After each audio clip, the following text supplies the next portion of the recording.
on a late-night delivery run. The clock had already struck 2 a.m. as I navigated the winding roads of our small town. My gig was at a local pizza joint, one of the few places that offered delivery services in our sparsely populated town. The road I was on, an infrequently traveled side road, served as a convenient connection from one end of the town to the other, devoid of stoplights and intersections. It passed through the dense forest surrounding our quiet town. As I drove, an unusual feeling crept over me. I checked my gas gauge. It was at half full, and no warning lights blinked on my dashboard.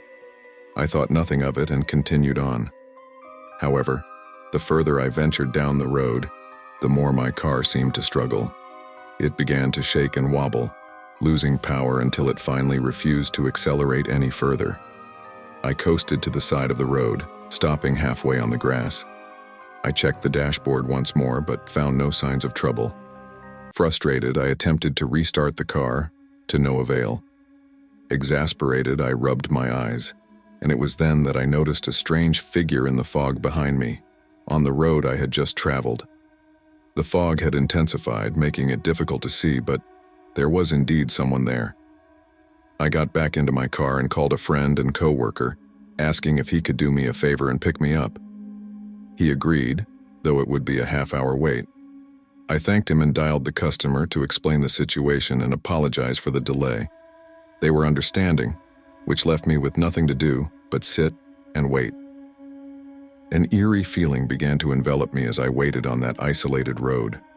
The limited visibility and dense fog, combined with my unease about being stranded there, all contributed to a growing sense of dread. I could see only a few feet into the woods, and the fog seemed to thicken by the minute. I kept my eyes peeled and continuously checked my mirrors. Then, I heard it. Footsteps, growing louder and closer, emanating from the darkness within the forest. I strained my eyes in the direction of the sound and saw a man emerging from the trees, walking directly toward my car. He approached the window and knocked, offering me a friendly smile.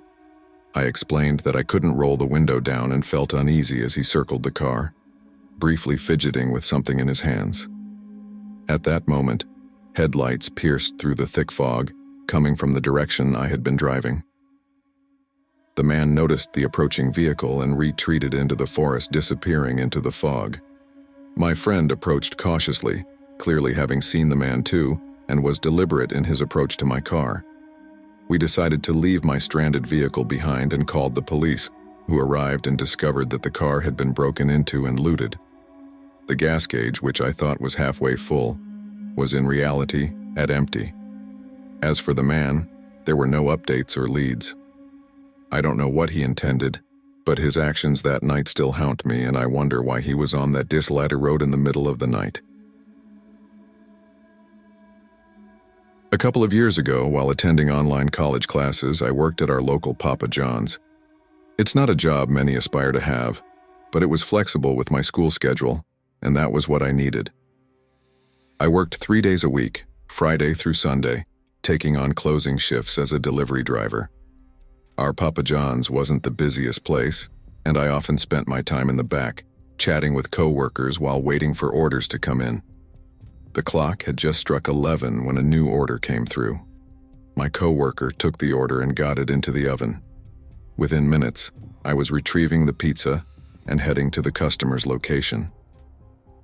The delivery took me to a typical suburban neighborhood, about a 10-minute drive away. When I reached the customer's house, I walked up to the front door, intending to ring the doorbell.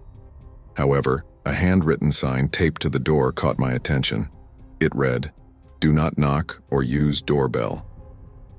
I was puzzled, as it appeared to be addressing me specifically. Unsure of what to do, I called the customer's number. The call rang once, and then I heard a ringtone coming from inside the house, faint but audible. The sound seemed to originate from the back of the house.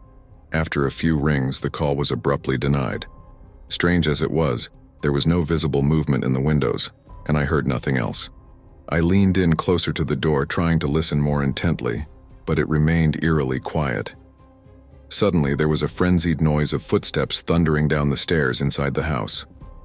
The loud, chaotic racket shook the entire building, and the footsteps approached the front door. My heart raced as I waited for the door to open. The door swung open, revealing a customer with a blank expression who accepted the pizza box without a word. Just as suddenly, there was a loud thump from inside the house. I peered past the customer, but the interior was shrouded in darkness, and I could see nothing. Then, the door slammed shut, and I heard it being locked. I waited for a moment, but there were no more sounds. I returned to my car, but something about the situation unnerved me. I couldn't shake the feeling that something was wrong.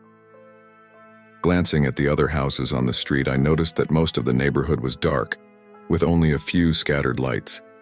My unease grew as I watched the fog descend on the road, obscuring my view. I waited for half an hour, keeping a vigilant eye on my mirrors. Then, I heard it again. Footsteps.